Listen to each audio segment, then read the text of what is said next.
Bonsoir et bienvenue dans ce 23h. Voici les titres.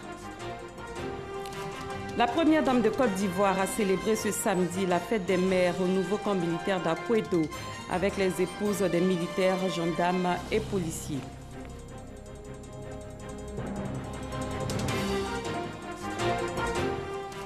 Là aussi est une musique bien connue et très en vogue dans la région du Moronou. On trouve plusieurs groupes de ce genre musical dans une douzaine de villages. Au nombre de ceux-ci, le groupe Aoussi de Ngoinou, un village dans la sous-préfecture de Mbato.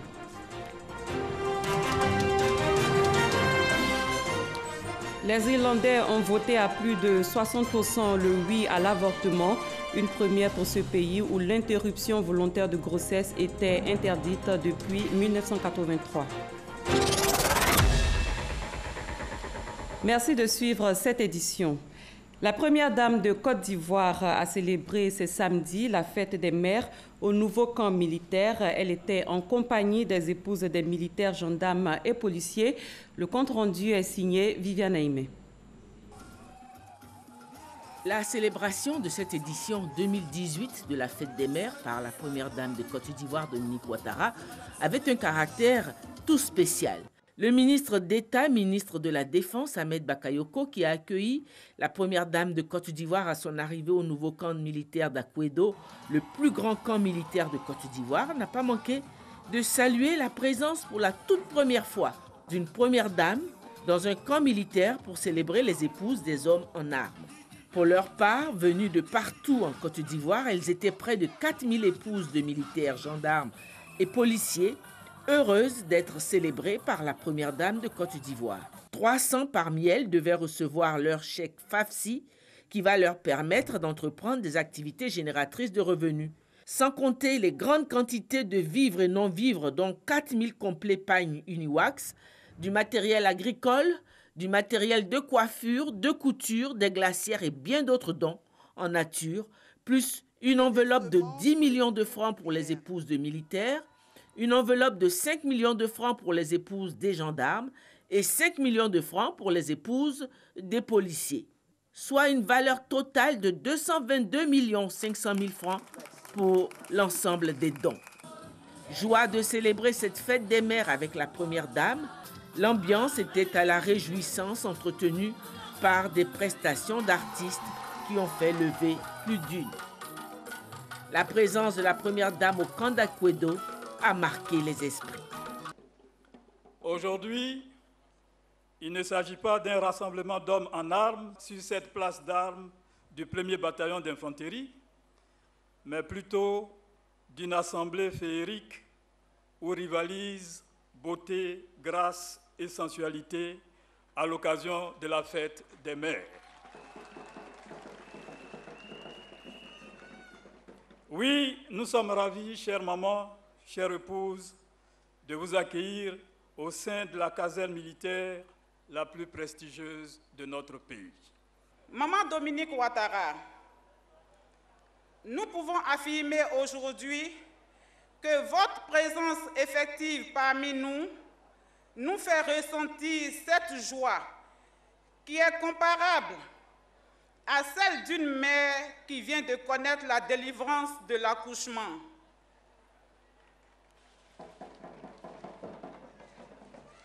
L'ensemble des épouses des FDS voudrait vous signifier que sa délivrance passe par son autonomisation que vous avez accepté d'opérer. Madame la Première Dame, grâce à vous et à votre dynamisme, équipe, nous avons pu bénéficier gratuitement d'une formation pour nous apprendre à gérer efficacement une activité génératrice de revenus. Nous avons été formés à la gestion du budget familial, à la gestion comptable simplifiée d'une activité, au suivi de notre activité au quotidien. Madame la Première Dame, nous pouvons vous affirmer que cela nous a fait énormément de bien et nous sommes désormais bien armés pour utiliser correctement l'argent que vous mettez à notre disposition. Même leurs époux, militaires, gendarmes et policiers, n'ont pas voulu demeurer en reste. Je remercie tout particulièrement Madame la Première Dame, Maman Dominique Ouattara, notre mère à tous, qui a bien voulu prendre en compte nos épouses dans le programme du Fonds d'appui aux femmes du Côte d'Ivoire, FAFSI. Ministre de tutelle de la célébration de la fête des mères, la ministre de la Femme, de la Protection de l'Enfant et de la Solidarité, Marietou Koné, a exprimé la reconnaissance de toutes les femmes de Côte d'Ivoire. Maman Dominique, merci pour le Fonds d'appui aux femmes de Côte d'Ivoire, le FAFSI. Merci pour l'hôpital mère-enfant de Bingerville. Merci pour le centre d'accueil pour les enfants victimes de traite de Soubré. Madame la Première Dame, je vous prie très respectueusement de transmettre à votre cher époux, son Excellence M. Alassane Ouattara, Président de la République, la grande reconnaissance et la profonde admiration de toutes les femmes, de toutes les mamans de Côte d'Ivoire pour son engagement personnel dans la promotion de leurs droits et leur bien-être. Le ministre de la Défense, Ahmed Bakayoko, a mis en avant, quant à lui, les retombées bénéfiques de cet énième acte de générosité de la Première Dame. Madame la Première Dame, oui, la vie des corps habillés est difficile. La vie du militaire est dure. La vie du gendarme est dure. La vie du policier est dure. Mais la vie de leur épouse est encore plus dure. C'est pourquoi cette cérémonie, madame, a trop de sens pour nous. Que vous acceptiez de venir ici, leur donner un peu de joie, un peu d'appui, un peu de soutien, que Dieu Tout-Puissant vous le rende au centuple. Parce que le chef de la famille, c'est le chef suprême des armées, le président Alassane Ouattara. Je vais vous demander d'accepter, au-delà de votre présence ce jour, au-delà du parrainage de cette cérémonie, de l'attention à l'association des femmes des militaires, des gendarmes, des policiers, d'accepter d'être la maman du soldat de Côte d'Ivoire. Ainsi, je suis sûr que vous serez notre avocat auprès du président, auprès du Premier ministre, auprès de tous les membres du gouvernement, auprès des institutions internationales qui vous font confiance pour nous aider à améliorer le quotidien des militaires, des policiers et des gendarmes. Si la Première Dame est venue les bras chargés de dons, la première maman de Côte d'Ivoire qu'elle est a aussi reçu des présents offerts par ses filles et sœurs, épouses des militaires, gendarmes et policiers. Fille elle-même d'un père officier de l'armée française et épouse du chef suprême des armées de Côte d'Ivoire, elle a reçu de ses sœurs une tenue d'officier qu'elle a endossée avec fierté. Elle a aussi été gratifiée d'un bel hommage dit par 2 enfants de troupe, majors de leur classe.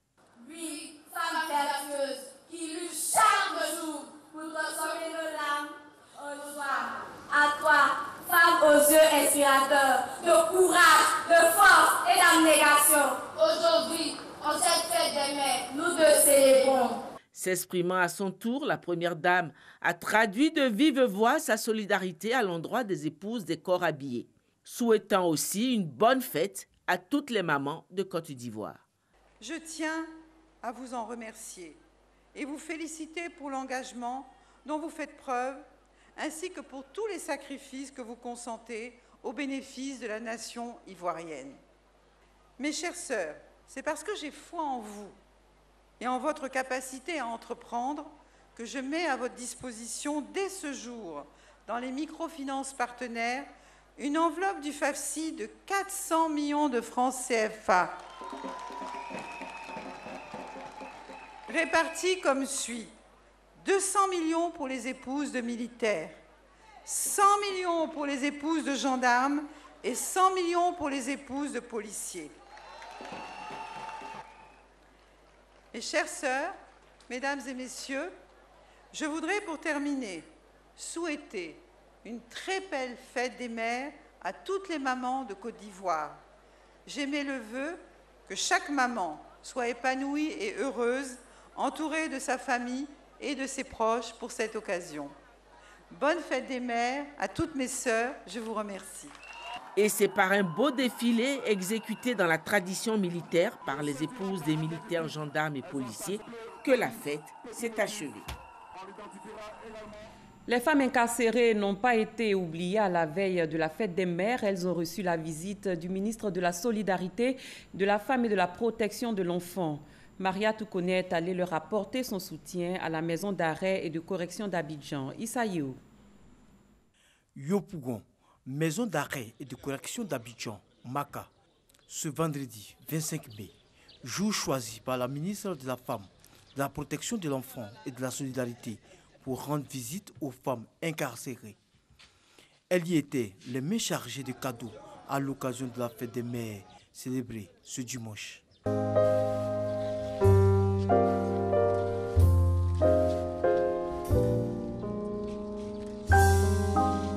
Cette visite saluée par les autorités pénitentiaires a été l'occasion pour ces femmes incarcérées d'exposer leurs difficultés. Nous sommes mères, grand-mères, femmes au foyer, le nœud d'une famille. Et nous sommes là pendant 1 an, 2 ans, 3 ans, même 5 ans de détention ou de prévention en cabinet. Et nous sommes, j'ose croire même que nous sommes oubliés. Parce que dès qu'on a été reçu le premier jour par le juge pour dire qu'on nous met sous mandat de dépôt, dont nous ne savions même pas la signification, et que nous nous sommes retrouvés ici, il y en a qui n'ont plus jamais été appelés pendant des années. C'est triste, c'est déplorable, ça fait pitié. Les femmes et les hommes qui ont dit, pour une première fois, on voit une femme ministre venir nous saluer. C'est déjà important. C'est un réconfort moral pour le personnel d'abord et puis pour les détenus. En retour, la ministre de la Femme, de la Protection de l'Enfant et de la Solidarité a promis mettre tout en œuvre afin que des solutions soient trouvées. J'ai écouté ces femmes. Pour la plupart, pour ne pas dire l'ensemble, elles souhaitent être mises en liberté. Certaines souhaitent être jugées. Certaines vivent avec leurs enfants ici. Certaines sont en grossesse, d'autres sont malades.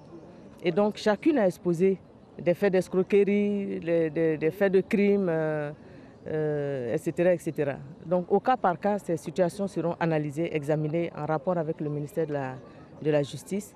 Et puis nous allons leur revenir très bientôt. La MACA compte 200 femmes incarcérées sur plus de 6000 pensionnaires. Chantal Zou a été désignée Super Maman 2018, une initiative de Radio Côte d'Ivoire pour célébrer les efforts des femmes pour leur autonomisation et leur leadership. 10 femmes étaient en lice. Chantal Zou est la responsable des femmes commerçantes et vendeuses du marché de Yopougon-Koweït. Franck Wadiou. Des raisons de jubilé et pour Dame Eliane Zou d'être émue.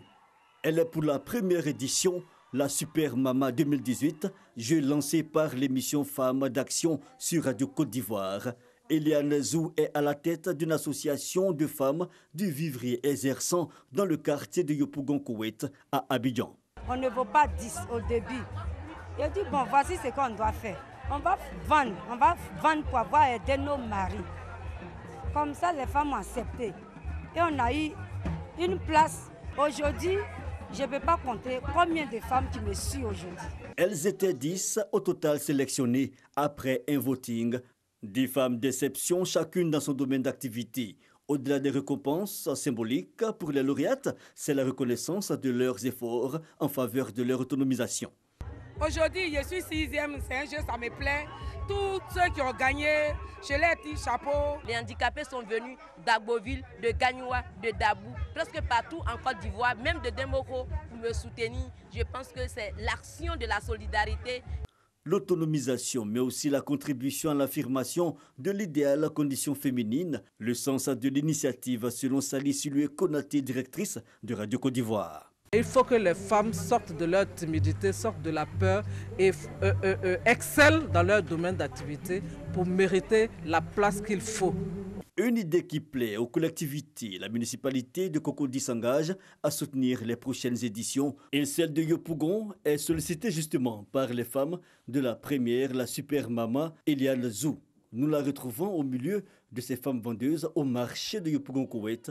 L'espace existe depuis une vingtaine d'années. Difficile de mener à bien les activités. Le marché là, c'est trop dur. Moi, mes femmes se réveillent à 3 heures. Vous avez vu le quartier, pour rentrer, c'était difficile. Il n'y a pas de voiture. On n'a pas de voiture, on n'a pas marché. Il faut qu'on gagne un marché. Le leadership féminin, le rôle de femmes d'action, première émission de Radio Côte d'Ivoire, groupe RTI, exclusivement dédié à la femme. La lauréate du concours Super Maman 2018 est donc Eliane Zou. Direction l'hémicycle où la problématique de la carte nationale d'identité ivoirienne a été évoquée. Face aux députés, le ministre de l'Intérieur et de la Sécurité, Sidiki Diakité, a présenté le registre national des personnes physiques. C'est un vaste programme informatique qui va donner à chaque personne un numéro unique. Gabriel Zani. Lors de la séance de questions orales et débats organisée par l'Assemblée nationale, le député maire de Fresco, à l'origine de cette rencontre, n'est pas passé par 4 chemins pour poser ces questions. Aucun chiffre officiel n'est connu quant au nombre exact d'attestations d'identité en circulation et encore moins le nombre d'Ivoiriens qui en possèdent. Le gouvernement se rend-il compte d'un gros manque à gagner pour l'État de Côte d'Ivoire?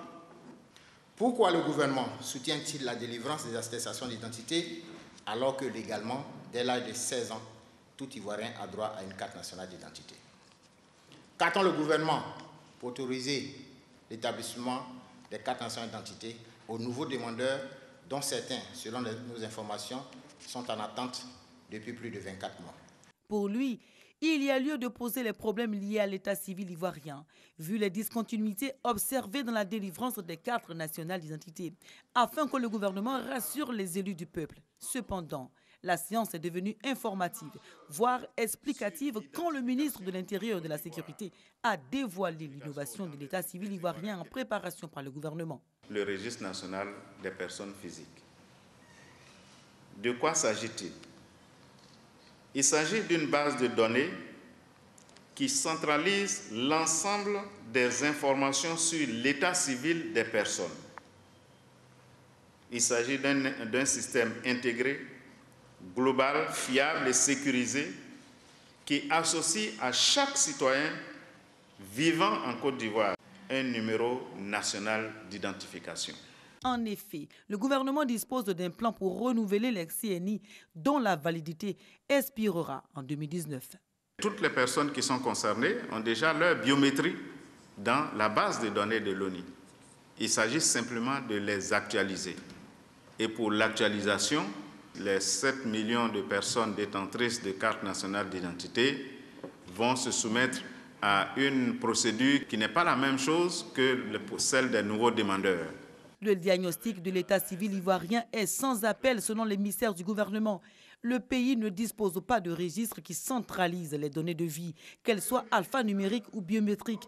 Le registre national des personnes physiques est donc la solution. Mais reste la faisabilité du projet dont le décret de création a été pris le 9 mai dernier. Je suis en partie satisfait. Maintenant, attendons à la pratique. Il s'agira pour chaque Ivoirien de figurer dans cette base de données. C'est le début de la sécurisation de notre état civil. Il y a un chronogramme, la durée est de 2 ans. Notre souhait, c'est qu'il n'y ait pas de hic, que ce chronogramme soit respecté et que surtout, avec la mise en place de cet outil-là, tous les Ivoiriens pourront avoir leur carte nationale d'identité. 2018-2019 constituent les périodes charnières de la mise en place du RNPP, dont les nouveaux mécanismes d'enregistrement des faits d'état civil sont en expérimentation dans les régions de la Nawa, du Boclé et de San Pedro. Le démarrage effectif du RNPP est prévu en septembre prochain. 6 membres du Conseil constitutionnel étaient vendredi matin à la Haute Autorité pour la bonne gouvernance. Ils ont déclaré leur patrimoine. Certains sont en début et d'autres en fin de mandat. Ces membres du Conseil constitutionnel disent être heureux d'avoir participé à cet exercice de transparence. Hier et aujourd'hui, le secrétaire général de l'UDPCI, l'Union pour la démocratie et la paix en Côte d'Ivoire, a échangé avec les structures du parti. Ces rencontres visaient à informer les militants sur la révision de la liste électorale. Olivier Iriebi, Alexis Ouedraogo. La révision de la liste électorale annoncée pour le 18 juin prochain préoccupe les partis politiques. Au sein de l'UDPCI, l'Union pour la démocratie et la paix en Côte d'Ivoire, l'heure est au préparatif de ce grand rendez-vous. C'est dans ce cadre que le secrétaire général de l'UDPCI a tenu une rencontre avec le bureau exécutif national des structures spécialisées du parti. Objectif, les mettre en mission pour une meilleure participation aux futures élections. Si vous voulez participer aux élections locales et régionales, et puis vous n'avez pas vos militants ou vos sympathisants qui sont enrôlés, ils ne sont pas sur la liste électorale, donc ils ne vont pas voter. Donc vous êtes mal parti pour une élection crédible. Donc c'est pour vraiment, dans la perspective des élections municipales et régionales, que l'UDPCI, comme tous les autres partis d'ailleurs, est obligé de redoubler encore d'efforts pour pouvoir sensibiliser largement ses militants et ses sympathisants à l'enrôlement. Pour Tchagba Bogi-Laurent, si 2020 est un challenge pour le parti Arc-en-Ciel, ce challenge doit se jouer à partir des élections municipales et régionales. C'est pourquoi il encourage les nouveaux majeurs et les personnes non inscrites sur la liste électorale à se faire enrôler afin de participer aux Jeux démocratiques en Côte d'Ivoire. Parlons santé. L'Agence américaine pour le développement international USAID, le ministère de la Santé et de l'Hygiène publique, la Fondation Aga Khan et l'Institution industrielle Promotion Service West Africa ont mis en place un partenariat public-privé novateur qui promeut la télémédecine pour lutter contre le VIH-Sida. Le projet vise à améliorer la qualité des services de prévention, de soins et du traitement des patients infectés par le VIH en utilisant les nouvelles technologies de l'information et de la communication. Ce projet, financé à hauteur de plus de 333 millions de francs CFA, concerne les localités d'Abidjan, de Bouaké et de Boundiali. Franck Wadiou. Plus besoin pour les médecins du district sanitaire de Boundiali de référer leurs patients vers un centre de santé de niveau supérieur. Ils peuvent, grâce à la téléexpertise, bénéficier d'orientation de spécialistes basés à Abidjan dans la prise en charge des patients. Un projet de télémédecine a été mis sur pied pour leur permettre de bénéficier de formations à distance et aussi de téléexpertise. Nous organisons ici, dans ce centre de télémédecine de Feltissac et de Boundiali, chaque vendredi, de 10h à midi, des sessions de téléexpertise. Les médecins de Boundiali, du district de Boundiali, se mettent dans la salle à Boundiali et par visioconférence, ils discutent, ils présentent leurs cas cliniques les plus complexes où ils ont des difficultés aux experts. Ce qui évite, premièrement, que ce patient soit référé et deuxièmement, ce qui évite très souvent, comme on l'a vu dans les cas qu'on a déjà eu, des cas d'échec thérapeutique. Ce projet financé par l'USAID, IPS et la Fondation Aga Khan à hauteur de 333,5 millions de francs CFA va permettre, selon les praticiens, de résoudre d'énormes problèmes auxquels les médecins du district sanitaire de Boundiali étaient confrontés. Nous sommes pratiquement à 600-700 km d'Abidjan et souvent nous sommes confrontés à un problème de spécificité dans la prise en charge de certains de nos patients dans différentes pathologies. Et c'est dans ce sens-là que ce projet vient pronommer pour rapprocher, bien entendu, des cas cliniques qui paraissaient un peu difficiles à traiter. Dans sa première phase, ce projet a permis d'obtenir des résultats probants. Entre autres, 165 professionnels de santé formés, 83 cas cliniques de VIH discutés pendant les téléconférences et 18 séances de formation en ligne dispensées. On vient de voir à travers cette présentation ce que les numériques peuvent apporter dans l'amélioration de la qualité des soins. C'est important. Et donc vous voyez qu'aujourd'hui, nous pouvons utiliser plusieurs outils. Et cet outil nous paraît important pour améliorer la performance de nos patients. Ce projet a aussi pour objectif augmenter le nombre de personnes qui connaissent leur statut sérologique à VIH et le nombre de personnes séropositives qui bénéficient de thérapies antirétrovirales. Le Centre ivoirien de recherche économique et sociale, CIRES, s'intéresse à la motivation des professionnels de santé des structures publiques et privées. À travers son pool de chercheurs, ce centre a mené des études comparatives axées sur la compétitivité des prestations sanitaires. On en sait plus avec Walter Amadou Ouattara.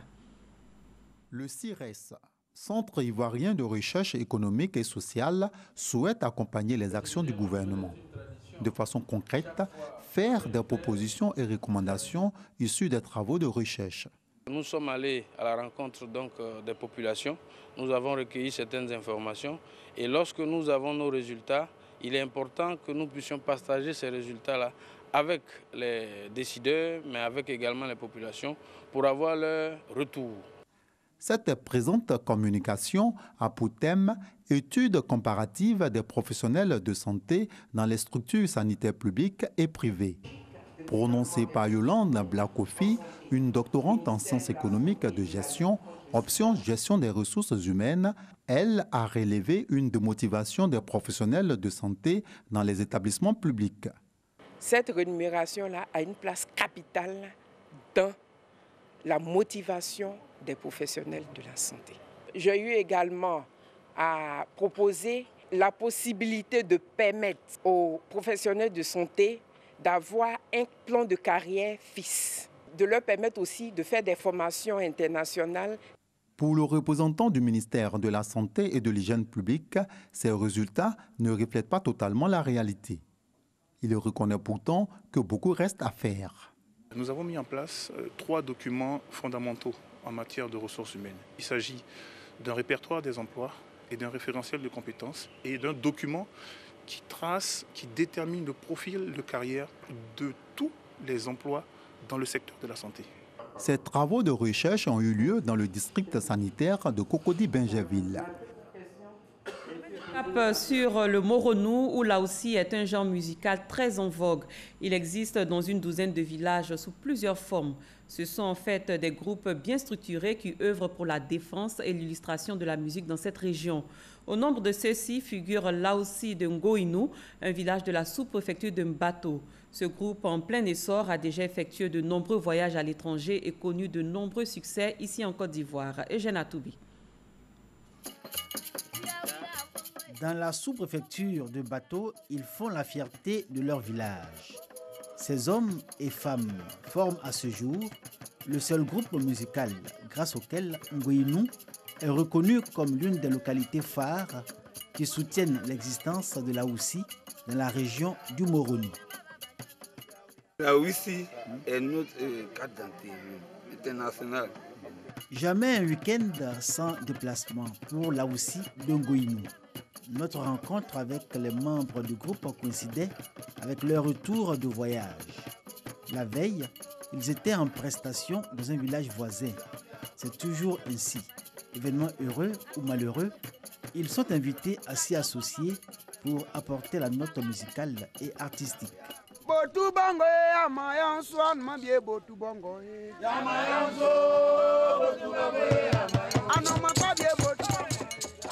Les gens nous ont beaucoup critiqué, que le groupe est tombé. Et les gens pensaient que le groupe était mort. C'est la signification de Yamayonso. Nous sommes relevés.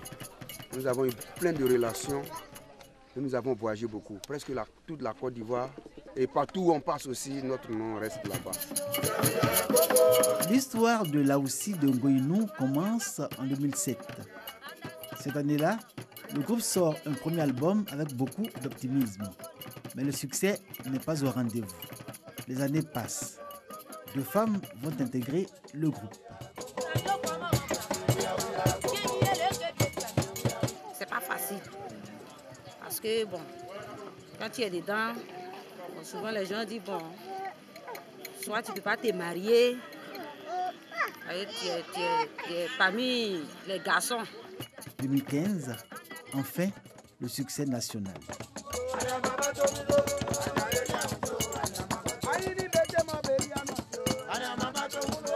Là aussi, le Ngoïnou remporte un prix au Festival des Arts et de la Culture à Bouaké. L'année qui suit, une invitation au Massa, le marché des arts et du spectacle d'Abidjan. Le groupe représente la région du Moronou. Tout Ngoïnou s'extasie devant cette réussite. Le groupe désormais, renforcé par des présences féminines, devient l'orgueil du village. Les chants qui donnent, c'est bon, au pays Akan, on peut dire des proverbes qui nous donnent à travers les chants. La chanson que j'ai aimée dans la Houssi, c'est Blia Mamé. C'est une chanson qu'on chante, c'est que ça éveille tout le monde. C'est un truc qui a été créé par les Agnis. Si Laoussi plaît, séduit et touche jusqu'à émouvoir, c'est par la force de la parole chantée. Le groupe du village de Goyinou s'inscrit dans ce registre. À l'étranger, les Irlandais ont voté en faveur du droit à l'avortement. L'Irlande, pays à forte tradition catholique, où la loi sur l'avortement est actuellement l'une des plus restrictives d'Europe, a dit un grand oui avec 66,4%. Dans ce pays de 4,7 millions d'habitants, près de 3,5 millions d'électeurs étaient appelés à se prononcer. Le Premier ministre Leo Varadkar a salué ce samedi l'aboutissement d'une révolution tranquille. Fin de citation. En sport football, le Real Madrid a remporté sa 3e Ligue des Champions d'affilée. Performance inédite grâce à sa victoire face à Liverpool par 3-1, avec notamment un but de Gareth Bale et 2 boulettes du gardien des Reds, Loris Karius, à Kiev ce samedi.